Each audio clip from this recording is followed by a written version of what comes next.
Nós sabemos muito bem, o ambiente de comida também é um ambiente de comunhão. Comer juntos é uma grande oportunidade de experimentar comunhão com outra pessoa, de me relacionar com outra pessoa. Não é por acaso que as primeiras palavras de Deus para o homem só reconhecem a verdade de que o homem é um ser que tem fome e é um ser que precisa se alimentar. Deus diz para o homem: de qualquer árvore do jardim, certamente comerás. A primeira coisa que Deus fala para o homem é que Deus fala para o mundo e apresenta o mundo para o homem como um grande banquete. Olha o mundo, esse mundo que você conhece, o mundo conhecido pelo homem era o jardim, e Deus fala: isso aqui tudo para você é alimento, você pode comer disso tudo ao seu bel prazer. Você pode comer de todas essas árvores, exceto uma árvore. O homem que tem fome, Deus ordena, mate a sua fome. Ele deve comer aquilo que Deus anteriormente abençoou e que Deus deu para ele como comida. Deus abençoou o alimento e deu o alimento para o homem. E ele transforma, no momento em que ele come o alimento, aquilo que está fora do homem entra para dentro do homem e se transforma no próprio homem. O alimento se transforma em nós mesmos. Alexander Schmemann, um padre ortodoxo muito importante, ele diz que não é acidental. Portanto, que a história bíblica da queda esteja centrada na comida. O homem comeu o fruto proibido da única árvore que ele não deveria comer. O fruto daquela árvore, a qualquer que seja o seu significado, era diferente de todos os outros frutos que nós tínhamos no jardim. Ele não foi oferecido como um dom, como um presente para o homem. Ele não foi dado, ele não foi abençoado por Deus. Era um alimento cujo consumo estava condenado à comunhão apenas consigo mesmo. Todos os outros alimentos, como foram dados por Deus, no momento que o homem come, ele tem comunhão com Deus. Ele decidiu comer o único alimento que não gerava comunhão com Deus. E por isso houve queda, condenação. E se essa imagem de Adão comendo o único fruto proibido é a imagem do mundo amado por si mesmo, e comer desse fruto proibido é a imagem da vida entendida como um fim em si mesma.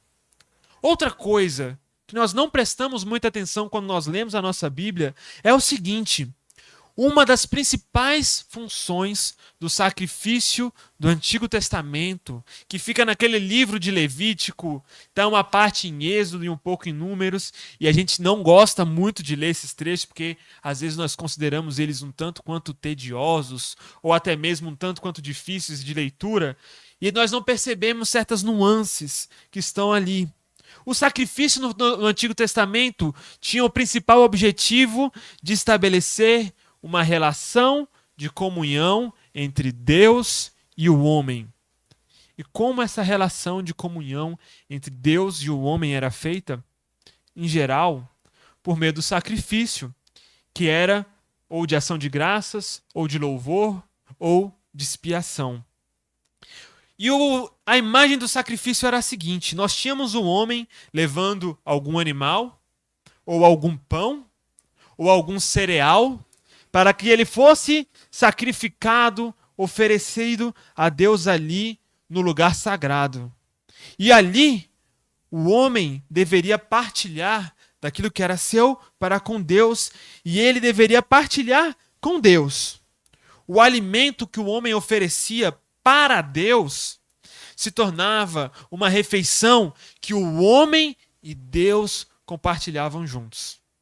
Isso a gente presta pouca atenção. O sangue purifica, o sangue estava na vida, o sangue limpava todas as impurezas. E logo depois, o que acontecia? Uma parte do churrasco ficava para Deus, e a outra parte do alimento ficava para o homem, e uma outra parte ainda para o sacerdote, que administrava toda aquela situação. A grande verdade O sacrifício na Bíblia, no Antigo Testamento, era uma grande refeição, era um grande banquete, era um banquete em que o homem encontrava-se com o seu Deus e se alimentava com o seu Deus. O sacrifício, esse banquete, demonstrava nessa imagem vívida a comunhão que era restabelecida entre o homem e Deus, fazendo com que eles comessem na mesma mesa.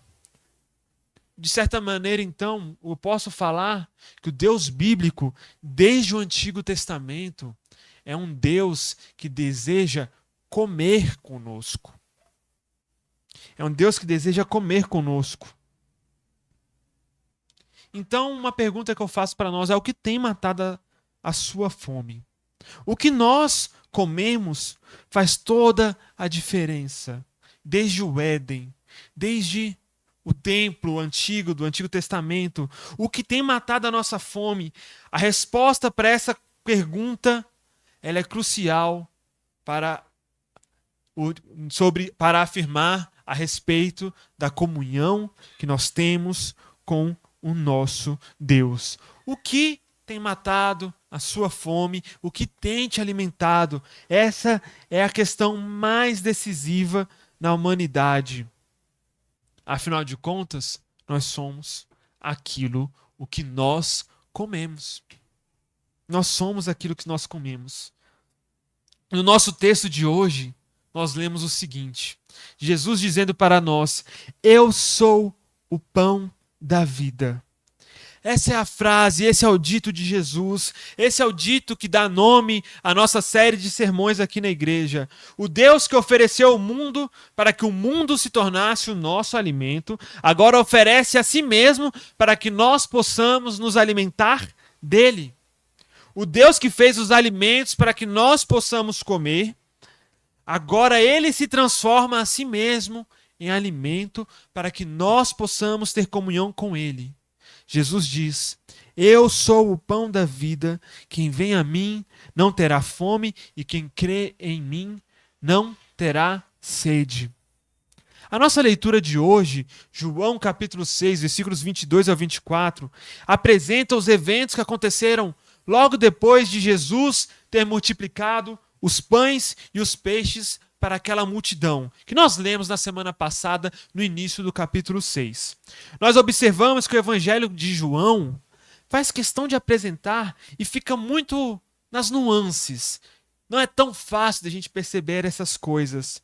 O Evangelho de João faz questão de apresentar, por meio das imagens que ela apresenta, Jesus de uma maneira muito semelhante a Moisés, no capítulo 1, do versículo 1 ao versículo 15. Na verdade, até o versículo 21, peço perdão. Até o versículo 21, esses paralelos entre Jesus e Moisés estão acontecendo o tempo inteiro. Nós podemos observar, por meio dessas imagens, que inicialmente, no primeiro versículo, nós encontramos Jesus atravessando um mar, acompanhado de uma grande multidão, assim como Moisés fez no passado. Em seguida, nós observamos Jesus subindo ao monte e tomando uma posição de ensino, de rabino, uma posição que lembra muito Moisés, quando ele recebe a lei e a ensina para o povo de Deus. Nós observamos ainda que Jesus, e o principal ato desse milagre, é Jesus multiplicando o pão e fazendo com que um pão milagroso fosse oferecido para aquelas pessoas. E na Bíblia, quem é a pessoa que oferece o pão milagroso para o povo, senão, de acordo com o que eles entendiam, Moisés no deserto? Além disso, o Evangelho de João faz questão de dizer que esses eventos aconteceram numa data muito importante para os judeus e para nós cristãos também. Na Páscoa. Era Páscoa. E Páscoa está ligada a todos esses eventos que tem como figura principal Moisés libertando o povo do Egito. Então o Evangelho de João faz questão de que a gente perceba nas imagens essa semelhança, esse paralelo que existe entre Jesus e Moisés. Mas tudo isso nós podemos perceber, entretanto, que existe algo distinto. Uma diferença entre Jesus e Moisés. Jesus ofereceu um pão milagroso para o povo. O pão milagroso, assim como Moisés, mas há uma diferença no pão que Moisés oferece e no pão que Jesus oferece. A gente vai observar essa diferença daqui a pouco, mas vamos ficar atentos. Contudo, o importante é que ainda existe uma outra coisa que nós devemos prestar atenção. Quando João usa as imagens de Jesus multiplicando os pães e os peixes, ele utiliza um linguajar que a igreja primitiva utilizava para falar sobre a ceia do Senhor. É como se os atos de Jesus na multiplicação fossem atos que a igreja posteriormente viria a fazer no momento que ele ceia. Percebam, Jesus toma o pão, primeiro ato, ele dá graças ao Senhor, segundo ato, e depois ele os distribui. Fica faltando só um para ficar literalmente uma ceia, mas fica subentendido que Jesus fez isso também. Partiu o pão. Aí vira completa uma ceia da igreja primitiva. Aparentemente, João quer que as pessoas percebam que existe um subtexto de ceia em tudo que está acontecendo aqui, de Eucaristia. E o pão milagroso que Jesus multiplicou ali para aquelas pessoas saciou a fome de todas as pessoas, de tal forma que sobraram 12 cestos cheios de fragmentos, de pedaços de pão. 12 cestos cheios vieram a partir de 5 pequenos pães.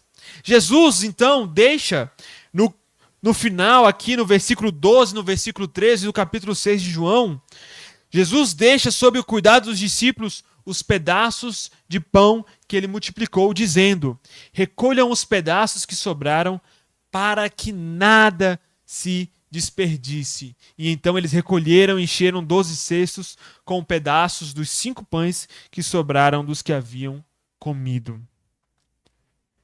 Essa era a tarefa dos discípulos de Jesus: cuidar do pão para que o pão não se perdesse.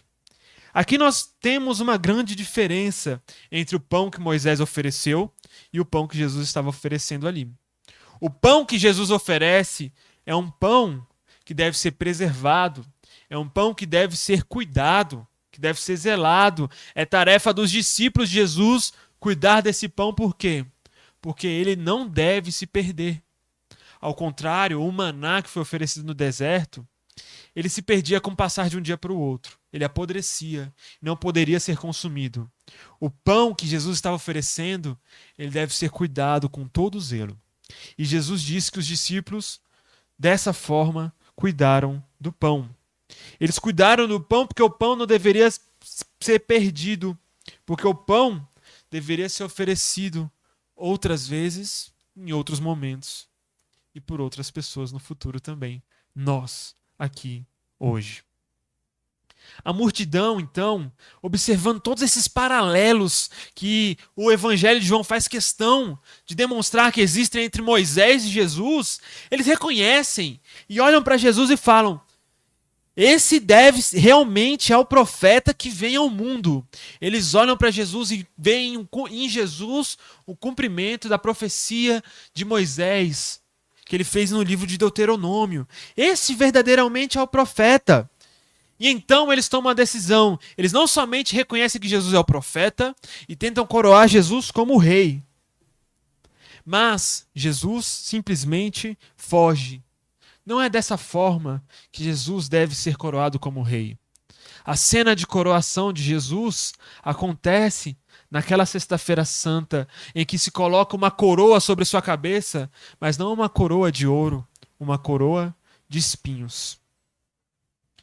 Então nós observamos que Jesus foge da multidão e chegamos no nosso texto. No outro dia, a multidão procura Jesus e o encontra em uma sinagoga de Cafarnaum. A informação de que ele estava numa sinagoga fica só lá na frente. Lá para o versículo 52, por aí. 56, mas já adianto para vocês, Jesus estava na sinagoga. E então na sinagoga o povo chega para Jesus e diz: Rabi, quando você chegou aqui? E Jesus os responde afirmando que o motivo do porquê eles estavam buscando Jesus não foi o sinal da multiplicação dos pães, mas foi o próprio pão em si. Eles não olharam para o sinal, para o milagre, para o pão que vinha do sinal, mas eles apenas olhavam para o próprio pão, não o pão como um pão especial. A multiplicação estava sinalizando alguma coisa, algo mais. Eles olharam apenas para o pão que enche a barriga e a multiplicação estava apontando para aquele que estava multiplicando os pães. Eles não perceberam o sinal. Jesus diz para eles que eles deveriam buscar então o pão que não perece, mas eles estavam buscando, na verdade, o pão que perecia. Eles deveriam trocar a busca deles. Buscar o pão que não perece. A pergunta que surge então é: que tipo de pão essas pessoas deveriam estar buscando? Essa comida, ela seria oferecida, Jesus diz, pelo Filho do Homem. E o que aquelas pessoas deveriam fazer para ter acesso a esse pão, nós podemos perguntar? Elas deveriam crer no Filho do Homem, aquele que é enviado por Deus, aquele que possui o selo de Deus. Aquelas pessoas deveriam crer no Filho do Homem para ter acesso a esse pão. E nós não devemos nos esquecer, os discípulos guardaram pão. Os discípulos guardaram pão, o pão do milagre. Mas eles estavam olhando para aquele pão, não como o pão do milagre, mas como um pão qualquer. Um pão qualquer. Eles deveriam então procurar a comida que é oferecida pelo Filho do Homem, o Filho do Homem que é o próprio Jesus. E então, depois de Jesus questionar essas pessoas, eles questionam a Jesus. Que sinal então que sinal então você faz para que o vejamos e creiamos em ti? O que tu realizas? Aquelas pessoas no versículo 30 do nosso texto que observaram Jesus e afirmaram: ele é o profeta que há de vir, que afirmaram que queriam coroá-lo como rei, fazendo um golpe de estado e coroar Jesus como rei. Aquelas pessoas que reconheceram Jesus como mestre no início do diálogo, agora elas perguntam para Jesus: que sinal você faz para que eu te reconheça, para que eu acredite em você? Interessante é nós observarmos que João diz que o sinal já foi feito. E essas pessoas já participaram da multiplicação dos pães. João diz que aquilo é um sinal. Mas elas aparentemente não perceberam o que estava diante dos seus próprios olhos. E elas continuam: nossos pais comeram o maná no deserto, como está escrito: ele lhes deu para comer um pão que veio do céu. Eles olham então, eles leem esse texto de um salmo, que também pode ser um pouco de dois textos de Êxodo, capítulo 18, e dizem para Jesus: ele nos deu o pão para comer do céu. Ele quem? Moisés. Moisés deu o pão do céu para aquelas pessoas. Eles estão olhando para o pão que Jesus ofereceu para eles e falando: o pão de Moisés era ainda superior ao pão que você nos deu agora há pouco. E Jesus então lhes diz: não foi Moisés quem deu para vocês o pão que vem do céu. É o meu Pai quem dá para vocês o verdadeiro pão que vem do céu. Porque o pão de Deus é o que desce do céu e dá vida ao mundo. O pão de Deus dá vida ao mundo inteiro. É o Deus quem dá esse pão, que concede vida. É o próprio Deus que dá esse pão. E então essas pessoas, observando Jesus falando que existe um verdadeiro pão do céu, e que não é o maná que os antepassados deles participaram no passado, elas pedem aquilo que todas as pessoas deveriam pedir: Senhor, dá-nos desse pão. E então Jesus no versículo 35 diz: eu sou o pão da vida, quem vem a mim nunca mais terá fome, e quem crê em mim nunca mais terá sede. Então Jesus declara que o pão ao qual ele estava falando o tempo inteiro era ele mesmo. O pão que Jesus tem a oferecer, o pão que Deus enviou ao mundo, era o próprio Jesus. E isso não diminui nem um pouco o pão que os discípulos reuniram e deixaram separados os 12 cestos. O ponto é, o que é o pão que deve ser buscado? Como o pão deve ser procurado? O pão é o próprio Jesus. O pão é o próprio Jesus.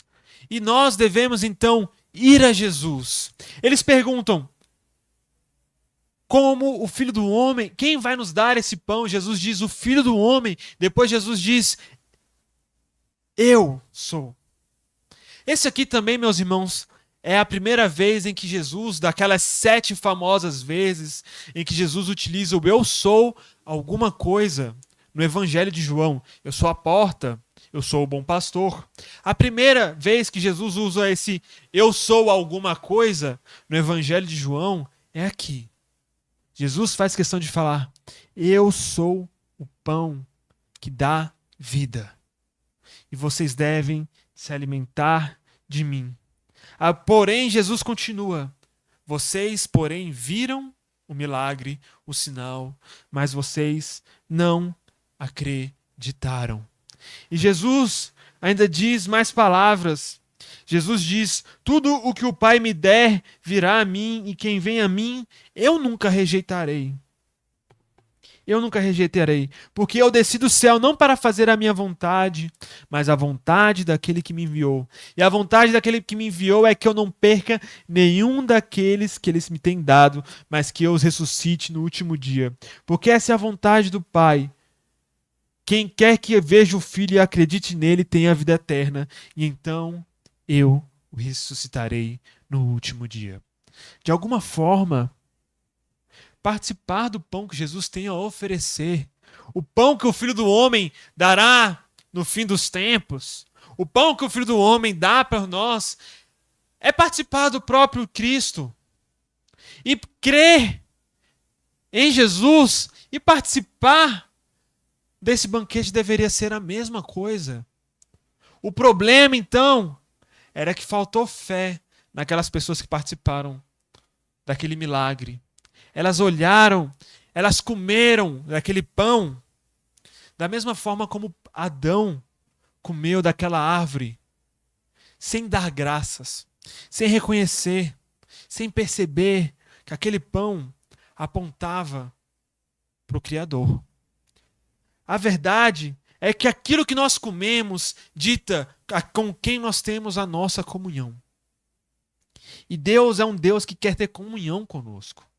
E Deus é um Deus que se fez carne, habitou entre nós para ter comunhão conosco. E Deus, Jesus, é um Deus que, por sua vontade, de seu bom grado, por causa da sua graça, da sua misericórdia, ele se fez pão no passado, mas ele se faz pão no presente, hoje, aqui e agora, para que nós possamos continuar ter comunhão com ele. Porque o nosso Deus, no passado, era um Deus que queria sentar com o povo e saciar e participar de um banquete com eles.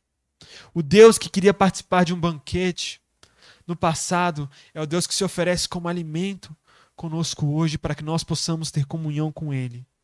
Então, meus irmãos, o nosso Deus é um Deus que quer comunhão comigo e com você. Que nós possamos olhar para esses momentos sublimes que nós participamos como igreja como momentos de comunhão. Como um momento em que nós comungamos uns com os outros, mas que nós comungamos com todas as pessoas que estão aqui conosco. Amém? Vamos fazer uma oração. Senhor Deus, nós te agradecemos porque o Senhor fala conosco, porque o Senhor se revela a nós. Senhor Jesus Cristo, nós te agradecemos por tua palavra, por tua verdade. Nós te agradecemos porque tu és o pão de Deus que desceu do céu e que dá vida ao mundo. Senhor Jesus, que tu possa dar vida a cada um de nós. Traga a tua vida para nós. Nós, quando estivermos fracos e sobrecarregados, Senhor Jesus Cristo, dá-nos da tua vida. Enche-nos, Pai amado, da tua alegria. Senhor Jesus Cristo, que nós possamos ter um encontro contigo. Que nós possamos experimentar milagres no nosso dia a dia. Que a nossa fé possa ser fortalecida em Ti. Que nós possamos crer em Ti. Que nós possamos ter a consciência de que Tu prometeu e veio ao mundo como o pão de Deus, para que todas aquelas pessoas que foram dadas a Ti pelo Pai, nenhuma delas se perca, mas que todas elas tenham vida eterna. Que o pão da vida nos dê vida e garanta vida para nós até o fim dos tempos. Que Tu, Jesus, nos dê vida e vida em abundância na Tua presença, até chegar à vida eterna. Em nome de Jesus Cristo, Teu Filho, nosso Senhor, nós oramos. Amém.